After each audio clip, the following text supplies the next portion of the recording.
This is Leonard Sanicola with WorldatWork TV. What is retirement readiness? Retirement readiness is the degree to which an individual is on target to meet his or her retirement income goals based upon their desired lifestyle. Retirement readiness involves more than financial preparedness. It involves being prepared socially, mentally, emotionally, and physically for retirement. Retirement readiness involves someone's needs, wants, and expectations, along with their desired financial retirement objectives and their financial situation. How can employers help employees with this? Employers historically have done a great job with this. Most employers provide a savings retirement vehicle for their workforce. Now, in today's world, it's primarily a defined contribution approach, whether that be a 401k, 403b, or 457 plan, but employers provide matching contributions for the most part and broad-based education. Historically, employers have focused on plan participation, making sure that eligible employees participate. And that's great, but unfortunately, plan participation really doesn't tell the story of whether someone is prepared for retirement.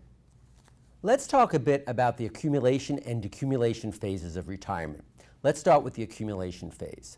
The accumulation phase has to do with building up enough savings for retirement. And this is where historically employers have focused. Automatic enrollment and auto-escalation features are a great starting point to help in this regard.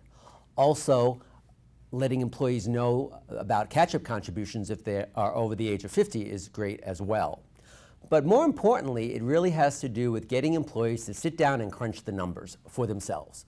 This involves calculating an income replacement ratio. So basically, an employee has to say, or ask themselves, what percentage of pre-retirement income do I need to meet my desired standard of living during my retirement years? In order to calculate this, they need to ask themselves several questions. When do I wish to retire? How long do I expect to live?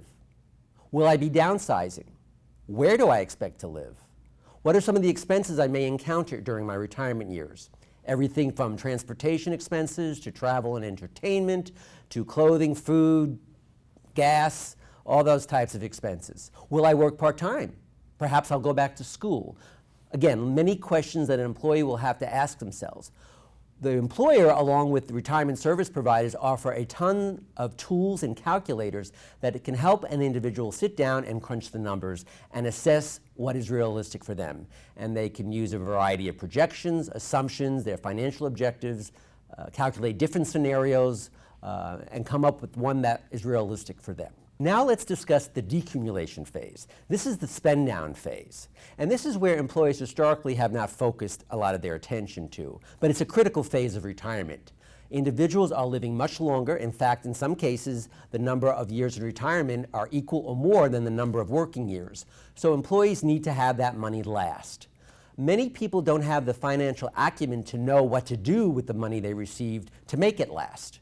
So between longer lifespans, the lack of financial acumen on the part of individuals, and the fact that most defined contribution plans today offer a lump sum distribution option raises a critical need to help employees guide them with how are they going to make that money stretch out over their retirement.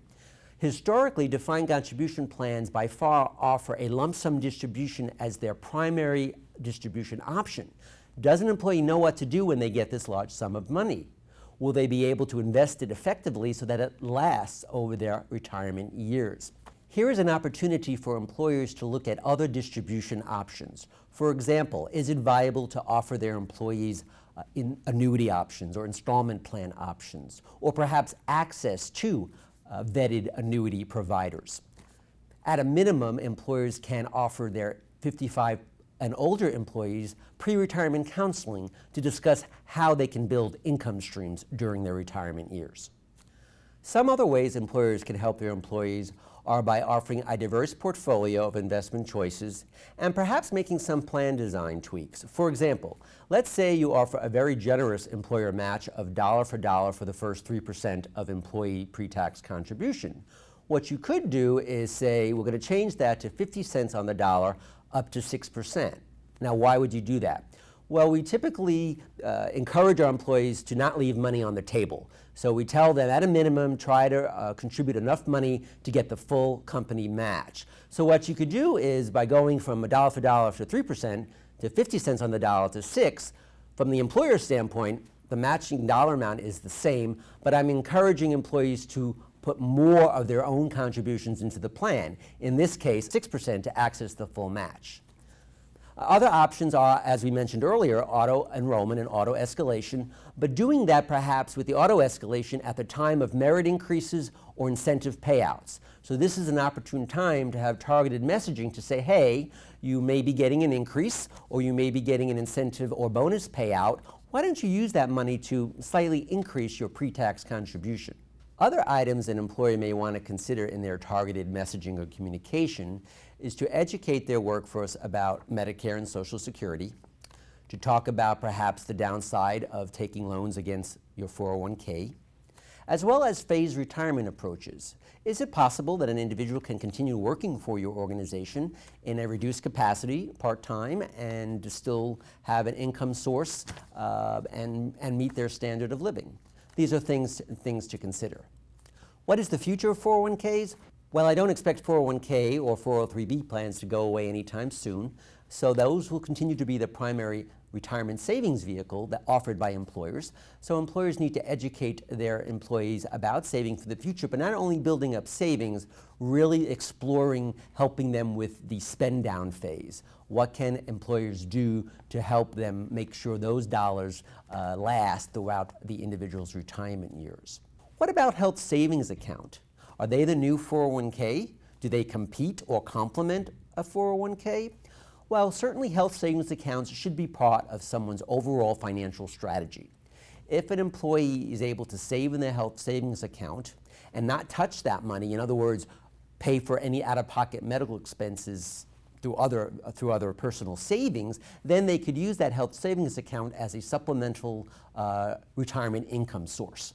With the disappearing defined benefit pension plans, economic volatility, and rising health care costs, employees are really facing unprecedented challenges in the future, and employers are in the best position to help employees with this. For WorldatWork TV, this is Leonard Sanicola.